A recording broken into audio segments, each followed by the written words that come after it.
Di era digitalisasi ini, tentu banyak orang dimudahkan untuk urusan pekerjaannya. Bahkan dalam urusan mobilitas yang tidak perlu ribet, harus membawa kendaraan pribadi, apalagi harus terkena macet jika sahabat berada di daerah perkotaan.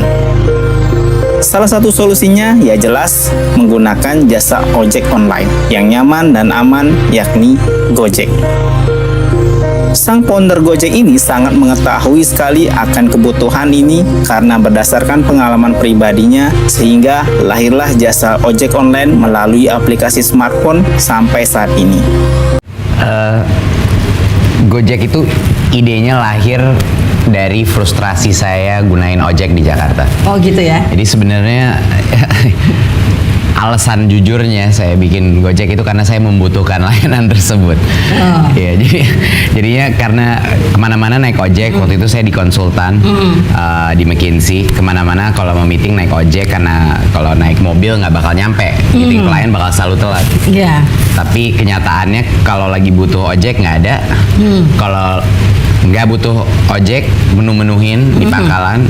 Terus kalau tinggal beberapa sisa pulang kantor, mau naik ojek pasti ditembak harga 50.000, 40.000. Udah gitu muka saya kayak orang luar, jadinya pertama ditembaknya 50-60.000 aja ya. Saya langsung mulai kesel, saya bingung kenapa ini bisa nggak efisien seperti ini. Barulah saya mulai ngobrol-ngobrol, punya ojek langganan kan, saya 3-4, saya ajak ngopi. Saya ajak ngopi di pinggir jalan, habis itu saya mulai interview mereka. Gimana sih hidup Anda gitu, mikroekonomi seorang ojek itu seperti apa. Baru dari situ saya mulai sadar, wah ini adalah problem fundamental demand dan supply yang nggak match. Jadi ini adalah problem efficiency yang harus kita resolve gitu. Dan lama-lama saya juga develop trust kepada beberapa ojek langganan saya yang sering saya tes, saya kasih uang buat beli makanan, oh dapet. Saya mulai kalau trust lagi, saya titip barang, diantar. Ini aman-aman juga ya. Jadi saya mulai ngetes semuanya.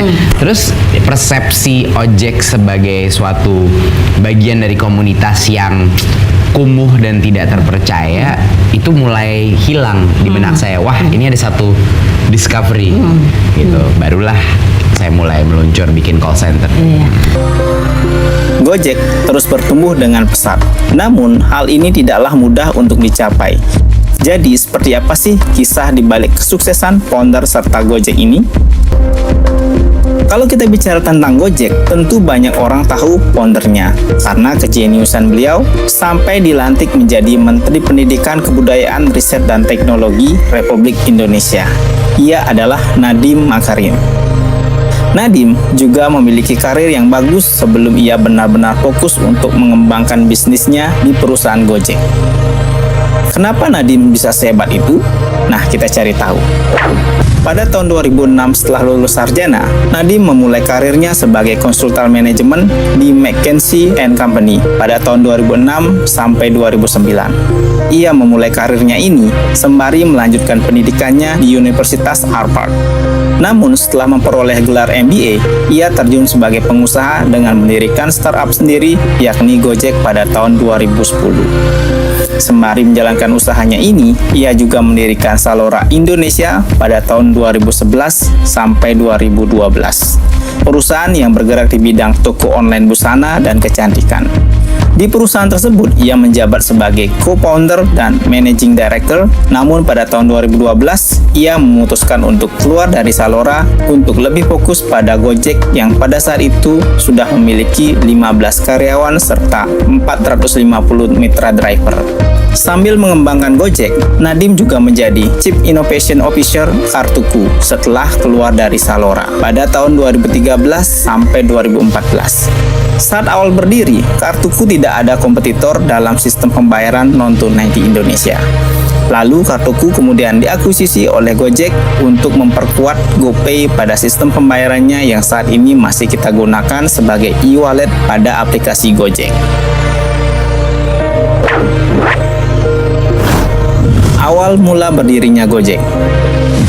Sejarah Gojek awalnya memang dimulai dari keresahan sang pendiri yakni Nadiem Makarim yang tiap harinya menggunakan jasa ojek untuk berangkat kerja.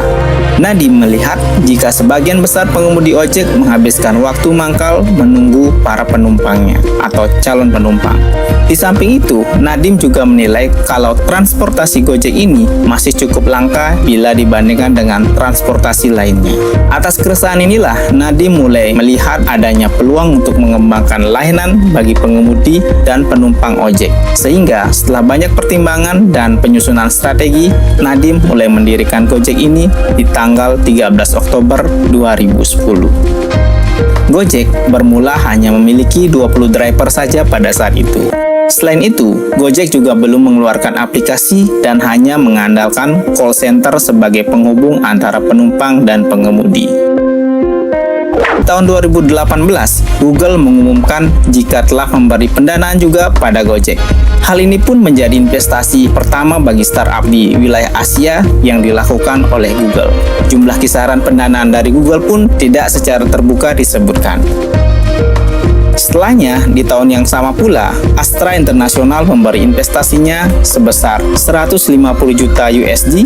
Diketahui investasi tersebut menjadi investasi terbesar Astra sepanjang sejarah berdirinya. Lalu di tahun 2020, ada PayPal dan Facebook turut memberikan pendanaan kepada Gojek. Iya, kalau katanya Gojek mau buka di Filipina ya, Mas Nadiem? Saya belum bisa bilang, tapi yang udah rumor-rumornya bahwa kita akan ke beberapa negara Asia Tenggara, ya saya nggak bisa confirm or deny, tapi dikira loh, ya. Oke. Kayaknya all I can say is that I'm very excited untuk bisa mengetes konsep Gojek di luar Indonesia. Wow, luar biasa. Ya.